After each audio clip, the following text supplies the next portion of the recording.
Hi, everyone. Welcome to the Check Writers Room. 3 GPs, 3 angles, 1 hot take. I'm Yasmin Cruz-Farine. I'm Shalonda Armstrong. My name is Sydney Thomas. Let's get into it. Today is a very special day. We have Paige Hendricks Buckner in the room with us, and we've got so much to get into. Welcome, Paige. I am so hyped to be with you guys. Thank you for having me. It's such an honor. I'm such a fan. I have friends who are fans. Such an honor. Well, I'm sleep deprived, actually. I'm sleep training my son, and it's not going quite so well. But I couldn't sleep because I was also just excited to have you on, Paige. And really, you have such a unique position in the ecosystem as CEO of AllRaise. You get to see a ton of the data being put together about female and non-binary check writers. It's your job to curate us, to uplift us. And it's a really uneven cycle that we're in and a really critical time. One could argue that there hasn't been a time where this mission has not been more important or harder to ignore. So with that, if you want to just give us a little intro in terms of like how you see the organization, your role, and your mission, I'd love to have you also talk about what you do. Well, I appreciate you all having me. I'm such a big fan of your podcast because the work that I do at AllRaise is really about ensuring that you have everything you need to be wildly successful. Because when you are out in the space writing checks, when you are seeing founders, when you are helping them scale the innovation that they then take to market, you're also having an effect on the kind of solutions that we get to see in the market and the kind of problems that we get solved. And so I'm just hyped that not only are you doing that work, but you're also talking about it and you're helping us pattern match against incredible investors like you. So that is my fangirling a little bit here. So at AllRaise, my job as a CEO is to help ensure that women and non-binary venture capitalists are wildly successful. And we do that with 3 pillars: community, data, and lore. So for us, we want to have a community that is transactional and relational. Yes, we want you to have a good time while you're here, but we want you to meet great LPs. We want you to share deal flow. We want you to co-invest together because I want people to look back at AllRaise and say, AllRaise helped me get DPI. AllRaise helped me raise funds 1 through 3. AllRaise helped me build an institutional firm. The data piece, which we were talking about a little bit before we got started, was a critical component to AllRaise in the beginning because we were mapping everybody who was out there. And there were so few women in the beginning. And then as we added non-binary folks to our community, so few folks, you can count them easily. Now that is not the case. And so it's our job to be done is to make sure that we know where those folks are, what they're investing in, what their wins look like, and how we can help them. And then the last piece is lore. And that, again, is why your podcast is so important. Our job is to help hold up the stories of success that people can, again, pattern match against. And there are so many of them, which is really exciting. And we do that in a couple of ways. One, we help AllRaisers get shine for the work that they're doing, whether it's getting promoted or their portfolio companies are successful or they raise a fund. But then our other job is to build our own media platform where we have a chance to platform people and showcase their expertise as VCs and the success of, again, the companies that they invest in. So that's what we're focused on today. And actually, when we first met, Yasmin, we really narrowed that aperture, right? When we first met, AllRaise was investors, founders, and operators, but now we're really focused on VCs because we know that if you want to change who gets access to capital on the founder side of the table, you need to have more women and non-binary folks writing checks. So speaking of lore, the Midas List, when it drops, everyone's got to have something to say about the Midas List. And you did a conversation that I listened to with the actual Forbes editor. So you have kind of the behind the scenes on it. And you also know the folks because you get to see all the fund managers and their shops, etc. And so we're talking about the Midas List, and it's the annual ranking of the top 100 venture capitalists in the world. And the thing that I also want to know is It says that you have essentially the eligibility criteria is exits or IPO within the last 5 years rolling, exit value over 200 million. Private companies must be valued above 400 million, and for the Midas seed list, the exits must be valued over 100 million. Like that's the actual eligibility criteria. But essentially, people want to know like who, kind of looking backwards, wrote the checks that everyone is talking about. And there were three companies that folks are talking about right now. So SpaceX, Anthropic, and OpenAI. And so there's newcomers and so much to dig into.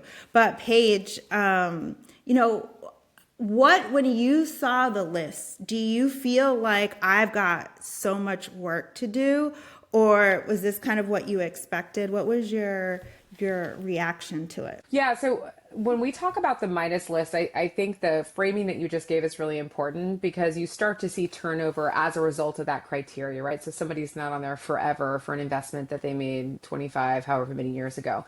So that was actually an interesting tidbit that came up. And the second piece is what has become so very clear is that we need to make sure that women are on the cap tables of those hot companies. And I mean, you called out those three companies, right? And if you look Right. at Yasmin Razavi, who's number 13 on the list, it's for her investment in Anthropic, a $75 million check that turned into $3 billion. And so if to me what became clear that we've all been saying and we all know is that women need to be in those deals right now, is the question I'm asking myself are what are the deals that are going to end up in the Midas list that we want to make sure that all raisers are a part of, and how can we be helpful with that? So that's number one. I think the second piece that I'll share with you all is last year in 2025, when we were preparing for our strategy for the next 3 years, we looked at the women who are US based who are on the Midas list, and all of them were a founder or co-founder of their firm. And I want to leave that there because I think it's really interesting to think about the work to be done to both help women be successful in really large firms who have big checks that they can write, but then also build their own firm as well. And what that looks like when it comes to the work it takes to build a firm, but then also the bets that you can then make as a result of having control inside of your firm on the IC, being able to set the politics of your firm and not just be in reaction to the politics of your firm. So I would say, pardon me, not terribly surprised. And also, I'm seeing some really interesting trends around women who got into these big AI companies, and then also women who've built their firm. I mean, you see Sarah Guo's there, you see Kirsten Green is there, you see Mary Meeker is there as well. And these are women who also went and made bets on themselves. I think what's also really, I'm very curious about how we can help women get DPI. Like that's what I keep coming back to. How can I help non-binary people get DPI? And so actually this is something I was curious about from y'all right now. If you're looking at the Midas list as VCs, I'm not a VC, though I'm in service of you all. How do you think about this Midas list, and what does it mean for you in your role? Is it something you aspire to? What do you need to get there? VC can be a very like an industry that is running off of vibes, and the Midas list is one of the very few institutions that is math based in VC. And I love that about it. I love that you can go on there. There's people who I've never seen at a cocktail party. There's people who I've never heard their names before, and they are running it. Versus if you're in San Francisco just listening to the word on the street, you would think that XVC or YVC has to be on the Midas list. And then you look at it and you're like, wait, you guys aren't even on, like, where, you're not here. So what are you doing? Why am I listening to you versus these folks who have actually created some really amazing value in this industry? I would say, feedback on it is that I do think that it trends towards, like, the only way to get on it is to get these incredible exits that if you do work at a Spark or a, founders fund, like, you do need a multi-billion dollar exit in order for it to make sense for your firm. But success at my firm, because it's a much smaller AUM, actually, I don't need that huge number to have a great outcome for me and my LPs. We need, something around a $500 million outcome would be an incredible success for us.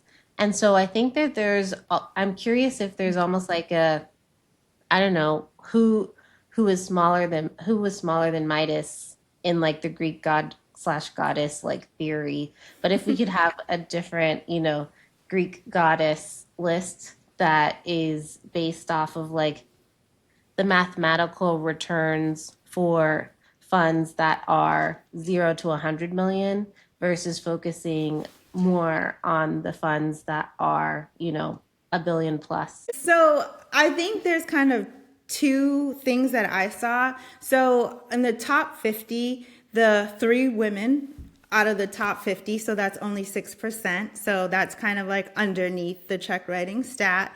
So, we're going to grow to get to kind of representation over time. But the three in the top 50 were not the founding GPs of their firms. They were larger platforms. So there's, I think in the world that we exist in, there's kind of those larger institutions that are franchises already. And it's great to see that there are women, writing the deals in IC. And then there's also, like Mary Meeker is a legend. Like everyone, doesn't matter who you are, when her annual kind of, she's in the Ray Dalio sphere for a lot of people. Like how she sees the market matters. Same for Annie Lamont in healthcare. Like there's generations, not like, there's like multiple cycles of deals, and she's been in many of the great ones to this day, right? So like you see her as a specialist. And then I think Sarah, she came from Greylock, right, for conviction. So she's starting her own firm, and she was ahead of AI. Like she started her AI thesis before it was cool, which is really hard to do as a woman. When a lot of men didn't understand the science, they kind of rejected it. And she was blazing trails, helping investors understand why this is a great thesis. So, shout out to her. So I think when I saw the list, the other thing is kind of the unshackled thesis, which is the top three women are immigrants. So like, what does that say about this country in this moment where we're talking about birthright citizenship in the Supreme Court? And here you have in sponsorship, like who gets employed and who gets sponsored. And the top three women on this list are, Iranian, Albanian. So I thought that I'm glad that in spite of all the politics, and this is not a political podcast, that we can still see like why this country is exceptional when, people who come here can thrive here. And there's great examples of that. Yeah, to your question earlier, Paige, around do we focus on or do we care about DPI? Absolutely, because that's the only way that when you are a woman fund manager, that your AUM grows. It is through performance. We don't get the luxury or the benefit of, you know what, we're just going to give you $100 million because we believe in you. We just don't have that luxury. Right? And so we can go down the rabbit hole of why. Doesn't matter. We can't change it. But we have to figure out how to play the game that's on the field right now.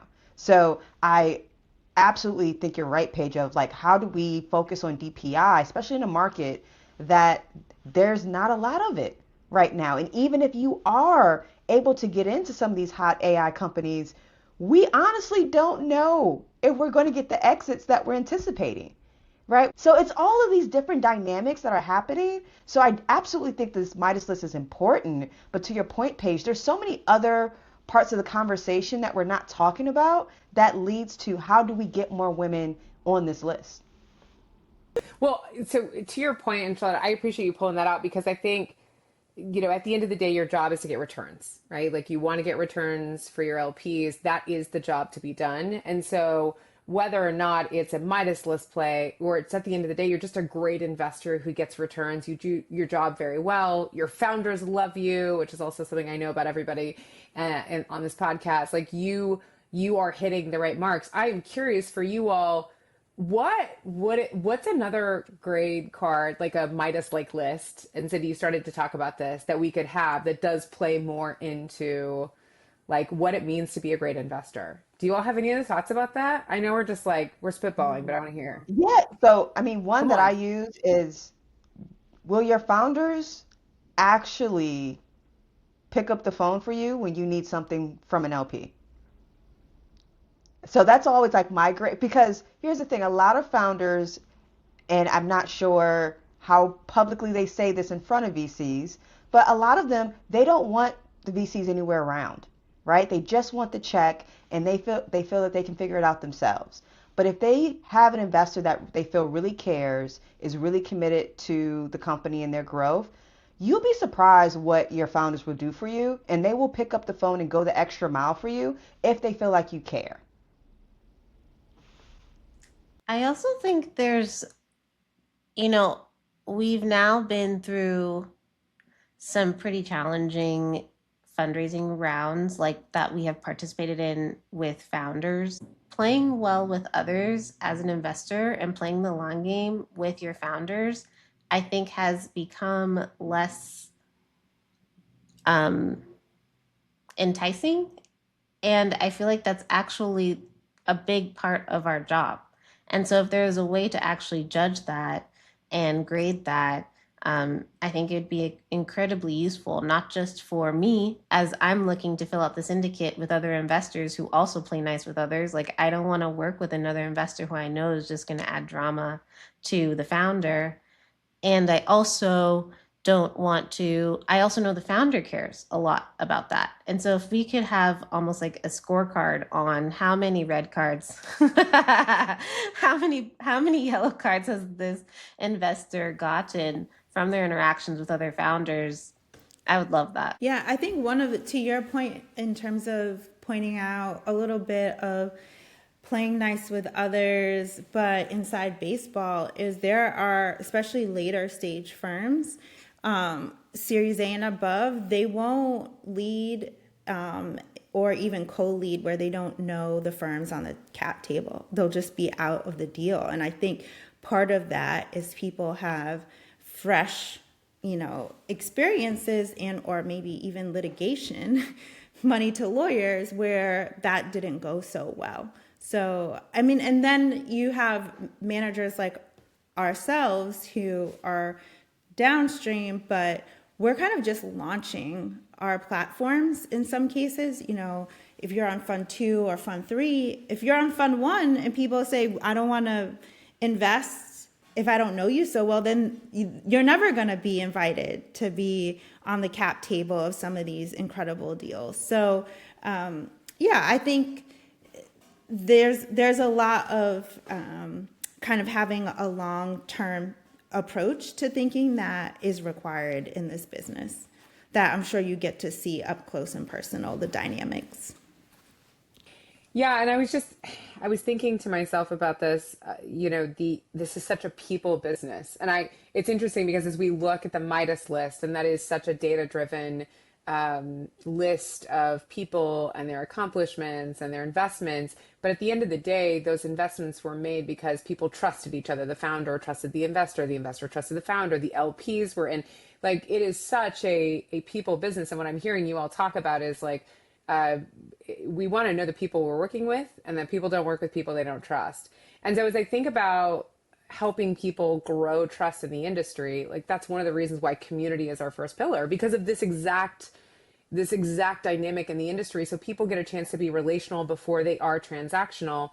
And going back to what we talked about with the Midas list earlier, if you look at the deals that are there, how do we help more people build trust faster so they can get into those kind of deals, right? Because I know that you all bring incredible value. I have a few thoughts, but I want to hear if you've seen anything out and about where you're like, wow, this person does a great job of building trust quickly, and then that trust translates into a transaction. So I'll just give like a quick example of, and this is more of like building that founder trust. So there was a deal that we were looking at the firm, and for us, we just couldn't get the deal done for us because it was pre-seed. It was just too early for us.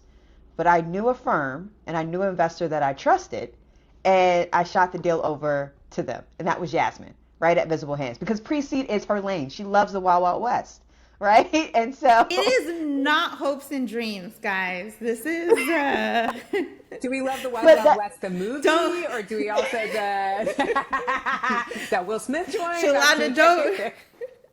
I've got to attract LPs, so we're gonna. well, no, I'm just, she, that's her sweet spot is pre-seed. Yes, She loves it. She yes, understands it in a different way. yeah. And so, I was very transparent with the founder, said, hey, we love what you're building. We'd love to stay connected. We want to monitor your progress, but let me refer you to a firm that actually may be better suited for where you are. And that they had their intro call. Of course, Yasmin teams, they do their diligence, but that founder immediately said, no, thank you, love it, and like we really do want you on our cap table now. So let us get to the next stage, and like let's come back and let's pick up this conversation. And that's how we were able to build trust with that founder very quickly, because as we all know, a lot of VCs go, oh, okay, not yet, but there's no real action after that, right? But really trying to help that founder, point them in the right direction, especially when you're looking at founders who don't know the right firm to talk to. They just know, they think every early stage firm wants to invest in pre-seed. So Right. that's just one example that I can give. Shout out to Yasmin. Oh, Yeah, well, yes. I think no, it's really important, and I think Paige, back at you. There's ecosystem building organizations, but how often are the fund managers co-investing? And some of that you can control, and some of that you can't. But I know it's really important for you to figure out how to do that. 100%. Actually, we just met as a team today to refresh our impact metrics as an organization. So there's this a big goal that we've been aspiring to since the beginning of All Raise, which is to double the percentage of women in non-binary VCs in partner plus seats at US-based VC firms. And so we went from 9% to 18% in less than a decade. So 7 years, 3 years ahead of goal, which is great. And when we started to dig into that data last year, what we realized was having a title does not mean you have power and influence. So women are still not leading deals at the same rate. They're still not taking board seats. They still don't control the same amount of AUM. And that term control, by the way, is squishy and needs a lot of definition around it. So the work that we're doing now for the next 3 years is to develop a way to better measure what does it mean to make progress in the space. And we think that's around power and influence. So we've been talking to a couple of other partner organizations about developing a metric, a power and influence metric, to help us measure what does it mean to be powerful and influential in venture capital. So I'll come back to you with that. But I think what's important to know is that in order for us to be able to track that data, we have to build relationships with our community members as well. So it's having conversations with all of you that allow us to build trust so that we can then hear back from people who want to report out, hey, oh yeah, because of my cohort, I co-invested. Because of my cohort, I met a great LP, or because you, Paige, introduced me to an LP, that LP converted. And that takes time as well. And that's a constant. We are constantly building trust with our community. So I think ecosystem organizations are important. And there's some really interesting research right now about what's happening in ecosystem organizations, or in places where those organizations are atrophying because the funding isn't there anymore, that typically we are all in our own bubble. And there's some magic that happens when those bubbles get to cross over, because you start to diversify your network in a way that allows you to avoid risk, that allows you to see new opportunities, which is the whole reason why All Raise exists, right? We think having more diverse decision-making power at the table helps you get better returns. It's good for business when you have women and non-binary folks at the table, or people of color, or different perspectives. And so in this moment, I think our work is more important than ever, because when the market gets funny or it contracts, you go back to what you know and who you know. And that means you might be missing out, right? And so it's interesting. I'll actually give you a couple of examples. Last year when we were hosting our strategy dinners, we were meeting with a mix of men, women, non-binary folks to get their feedback. And the men that we talked to were like, I want to co-invest more with women. It's so crazy to me that they're not always top of mind. And that's not because I don't like them, I don't respect them, I'm just moving really fast. And here's who comes top of mind. So help me put more people top of mind. essentially. And again, that comes to like us reaching out to them, curating rooms, making sure they get to know each other so that next time a hot deal comes, they want to reach out to a woman, a non-binary person, a person of color. And so I think that's why the work of All Raise and so many other orgs is important, because we open up everybody's aperture to connect with folks that they may not otherwise think about, that will help them do their job better. It's what Shalonda talked about, right? Like, it's not for me, but it's for this person over here. Who do you think about? I created this list, oh my gosh, now it might have been like 5 or 6 years ago, called the Interrupters List. I don't know if you guys took a look at this one. It was based off of the James Baldwin quote. Those who are those who are saying it can't be done shouldn't interrupt those who are already doing it. And basically, I built out a list of firms that have invested in, I think it was like, the bar was low. It was like at least two people of color. Have you invested in at least two Black or brown or, generally underrepresented founders in the last 3 to 5 years? That required me emailing my network one-on-one, because this was before Crunchbase was actually chronicling this data. Actually, Crunchbase called me afterwards and started actually like building out that data set, thank goodness. But that was me emailing all these people who I had met at happy hours, at dinners, at networking sessions, saying like, hey, how many Black or brown founders has your firm backed in the last 2 years? And that is a very vulnerable email for me to send. And I'm sure on the other end of the coin, it was a very hard email to get, because at that point I did not have much power or influence. I was not a partner. I was a more junior person at a firm. And so I was emailing a lot of junior people at different firms. And then they had to talk to their partners or get permission from their managing partners to share this data with me. And I think that, I'm just so happy that everyone who I emailed actually responded, but it did require and expend a lot of political capital that I had at that moment to actually build out this data set, which I think is why it's even more important to have organizations like yours, Paige, like that is uniquely qualified and kind of like tasked to doing this work, because we only have so much political capital to spend, each of us as fund managers. And so we have to be really calculating around like, where do you use it? Where do you spend it? How do you gather it back up? How do you start filling it back? How do you start filling the tank back up?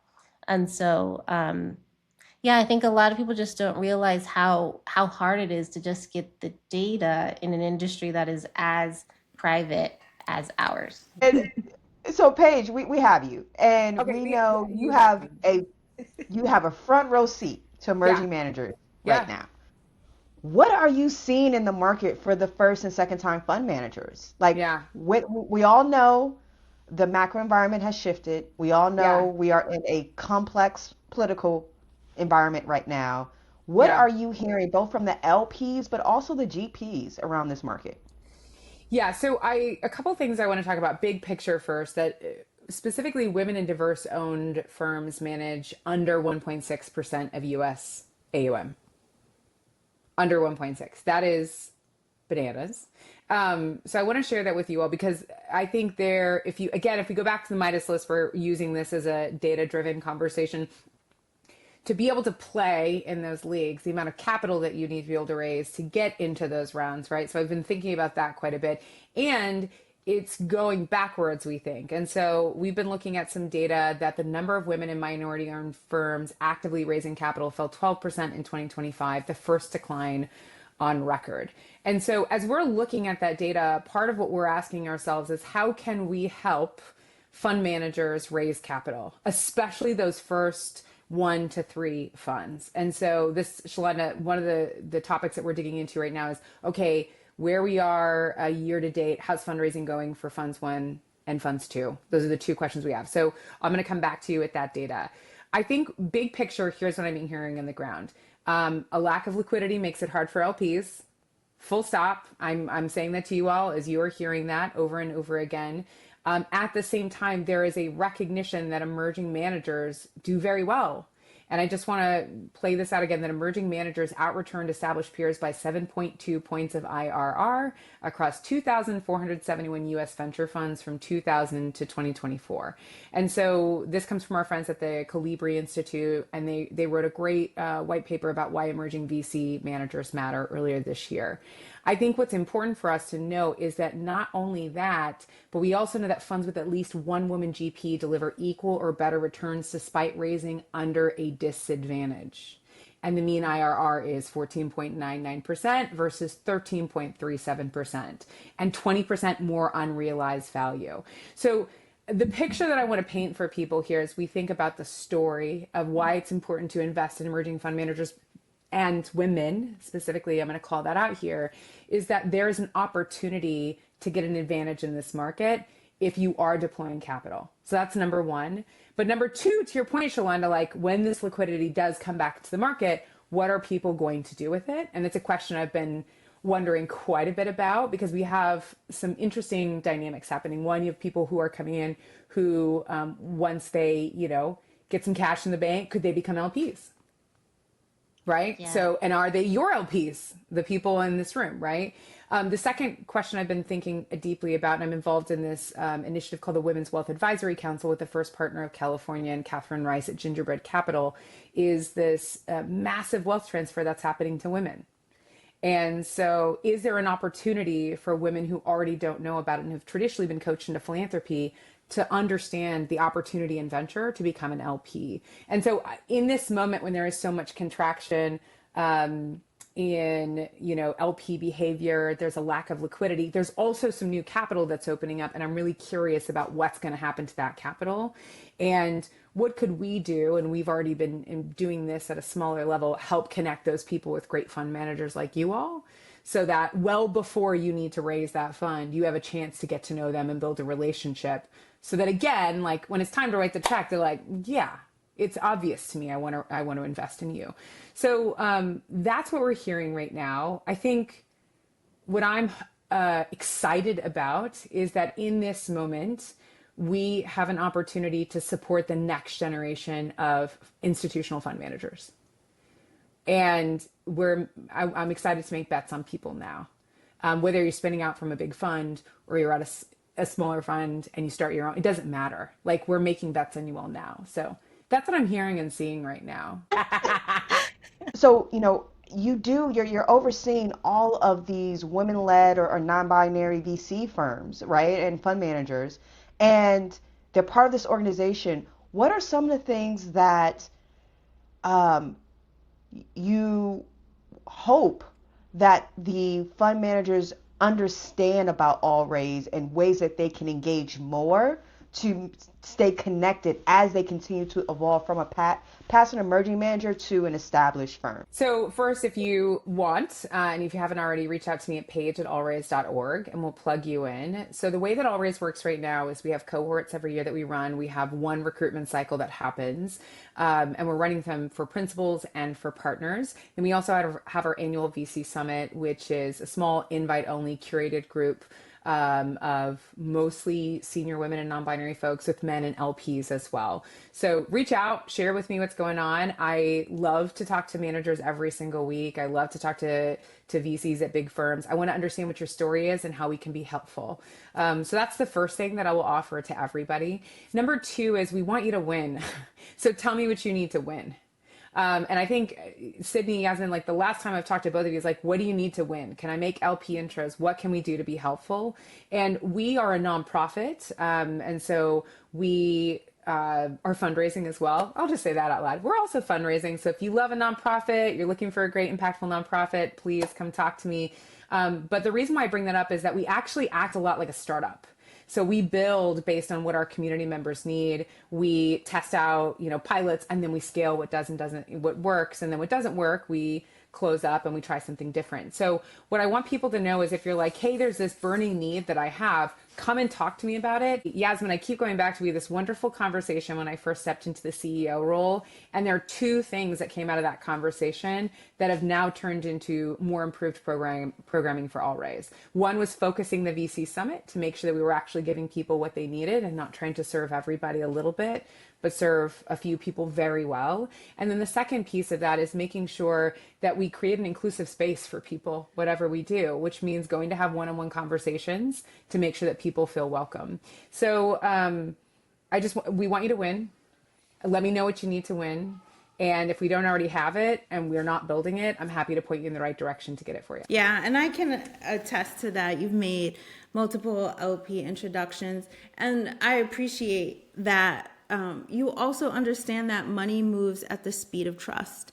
And I think you try to be really intentional about making sure, you're not setting me up for a transactional interaction. I mean, when I think about the LPs and our fund at Visible Hands, Fund 1 and Fund 2, a good majority of them either know us, have seen us over the last fund or have known one of us for 10 years or more. So it's really important that that people who are like, I'm trying to facilitate, this interaction. The job is to manage not your own money. It's not your family office. So, people have to really believe that you're going to return the capital plus, get that DPI. So I really appreciate that, the way that you lead in such an intentional way. Love it. All right. I'm going to transition to what's bringing you ladies joy this week. I'm going to go last because, of course, I'm always lighthearted with it. So I'm going to kick Paige. You're our guest. You have to go first. What's bringing you joy right now? What's bringing me joy right now is being home and spending time with my family. I'm on the road quite a bit. I think last year I was on the road 94 days because our community is out and about. I live in Portland, Oregon, and I love it here. And also being in person with people, there's just nothing like it. I try to be in person with people wherever they are as often as possible.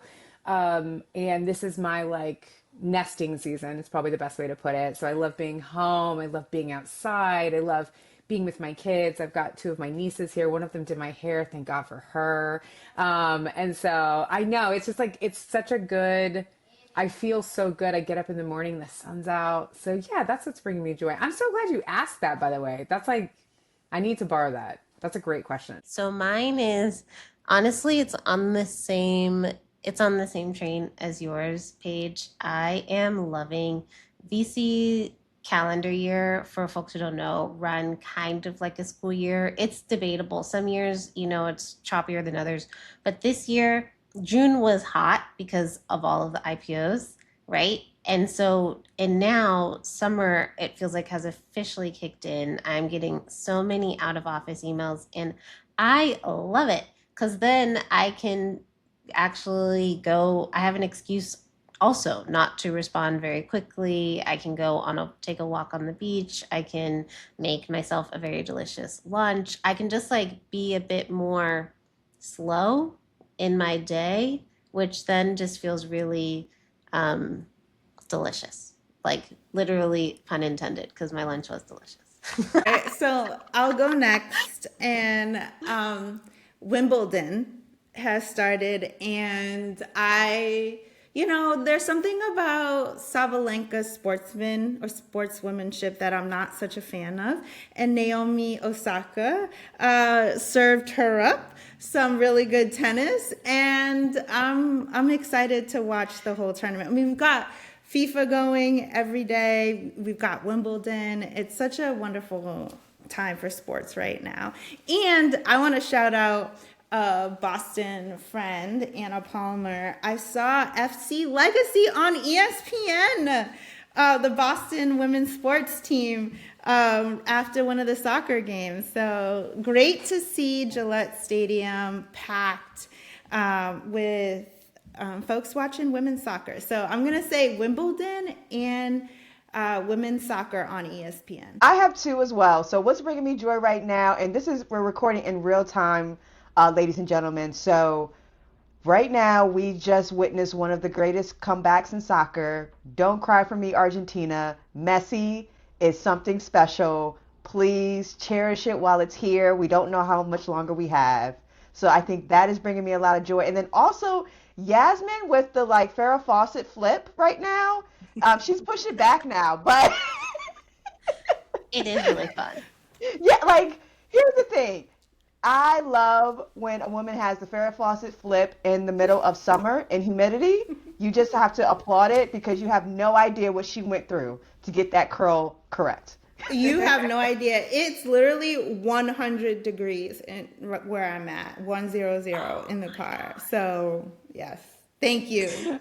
This curl is cooperating. This is the best podcast I think I've ever been on in my life, purely because of the acknowledgement of the struggle when you're trying to get your hair and humidity. Like, Listen, yes. celebrations, an award right now, an award. Well, thank you The so best. much for doing this while you're nesting and spending time with us. We're so grateful, breaking down the Midas List, breaking down relationships, community, and lore. And we can't wait to have you back on. And for everyone else, before you go, if you're building something in wealth, health, or climate and you want to be featured on Would You Write the Check segment, please DM us on Instagram or call our phone number at 617-500-8482 or go on our website, which is checkwriters.com. Also, I would just like to say, for all of the women VCs or non-binary, please, please check out All Raise. It's an amazing organization. And like you. Paige said, they are committed to helping us win. So let's help them win as well. Yeah. Thanks, y'all. Amazing. It's the best. And that's the Check Writers Room. Special thanks to Natalia Skoko for editing. Subscribe to our newsletter and view show notes at checkwritersroom.com. Leave us a review wherever you are listening.